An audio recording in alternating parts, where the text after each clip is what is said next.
I'm Judith Blackstone. Today I'm going to give you a very short introduction to the realization process.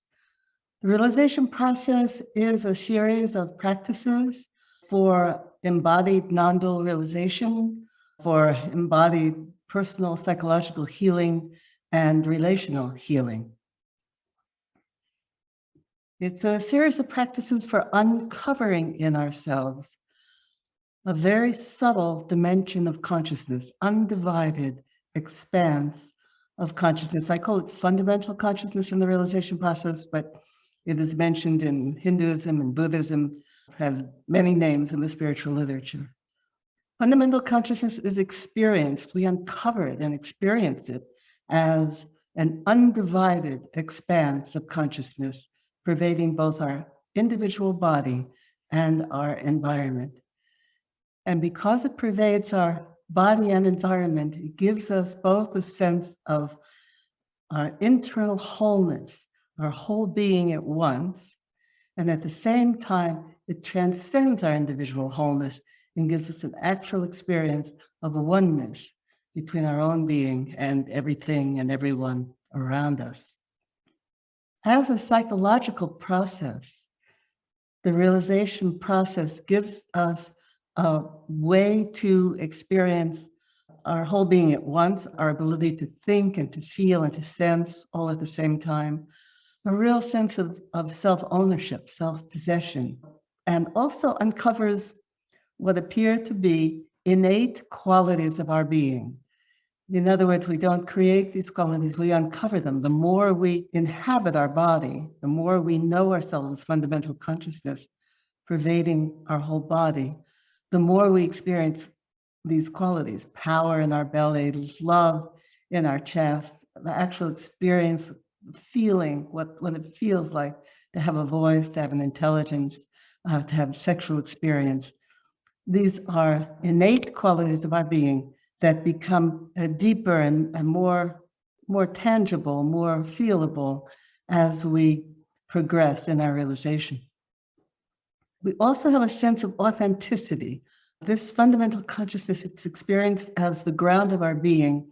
We have a sense finally of having dissolved the filters, the social filters and so forth, and even having let go to some extent of the trauma-based constrictions in ourselves and limitations that we create in reaction to abrasive experiences or traumatic experiences as we're growing up. As we let go of those and we can contact ourselves more deeply, we know ourselves as fundamental consciousness everywhere in our body at once, we have a sense of becoming who we really are. And that's just a feeling. It has the impact of authenticity. As a psychological approach, it differs from many other body-oriented psychotherapies in that instead of focusing on the nervous system, the realization process focuses on the fascia, on a level of tissue that is everywhere in our body, that surrounds all of our organs, probably all of our cells, so that it enables us both to constrict ourselves deeply within our body and to let go of our grip on ourselves deeply within our body and our being. As a relational healing, this inner contact with ourselves as fundamental consciousness means that we experience oneness with another person or with nature without losing inner contact with ourselves, right? So fundamental consciousness pervading our own body and pervading the world around us and the other people around us enables us to experience deep contact with other people without losing inner contact with ourselves. It definitely uncovers a sense of interdependence.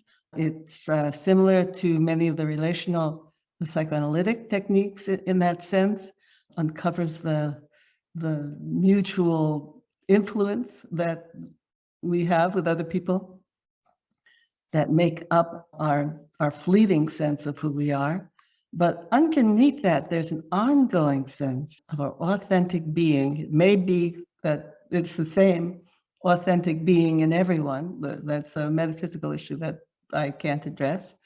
But it gives us a sense of our ongoing, authentic being that does not change, even when we are in relation to someone that we consider a child, someone we consider an authority, no matter what the situation, that ongoing experience of ourselves is unchanging. So in that way, we open up into an unchanging expanse. It's actually experiencing stillness pervading ourselves and other people. And then that way it does differ from the psychoanalytic techniques such as intersubjectivity theory. I generally don't introduce this work without teaching it, because if you don't experience, if you've never experienced fundamental consciousness, it's hard to believe that we really can experience it. But it's a very odd experience in that we actually feel that we're made of fundamental consciousness, and we experience that the world around us is made of fundamental consciousness.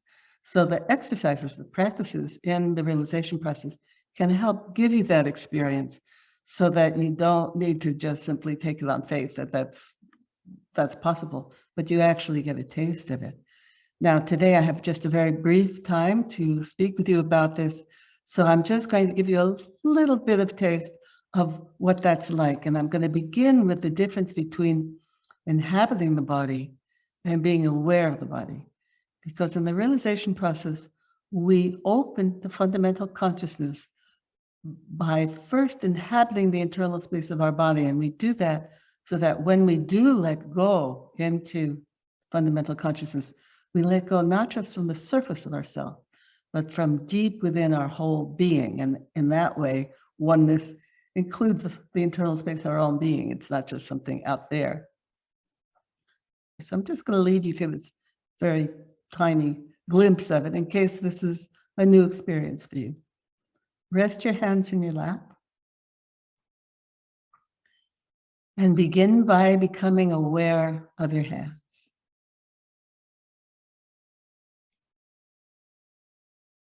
In becoming aware of your hands,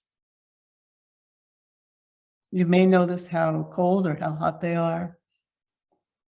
You may notice how tense or how relaxed they are. And you may notice that you're noticing your hands in a kind of top-down procedure, right? That you're aware of your hands. Now enter into your hands. Let yourself experience that you're actually living within the internal space of your hands, that you're present there within your hands. See if you can feel the difference between being aware of your hands and actually living within them. So we begin in the realization process by actually living within the internal space of our body. Having done that, you may be able to feel that you can enter into your sheet.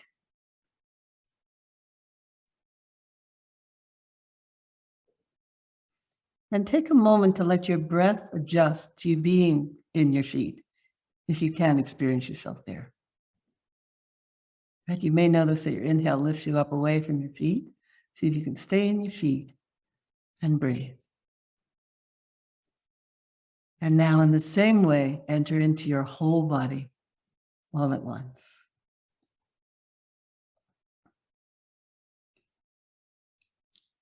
In the actual realization process, we take around half an hour to do that. We go through the whole body. We uncover the qualities that are innate within the body. And then we find the space outside the body. So you can go ahead and do that. Find the space outside your body. And let yourself experience, if you can, that the space inside and outside your body is the same continuous space. You're in your body, but you're permeable in that way.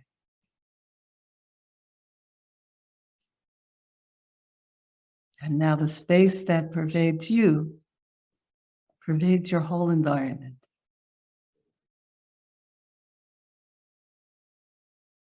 Okay? So that your own body is both solid and made of this pervasive fundamental consciousness, and everything around you, right? Even the space between you and the furniture, and even the furniture is both substantial, whatever its substance is, and appears to be made of fundamental consciousness, luminous transparency.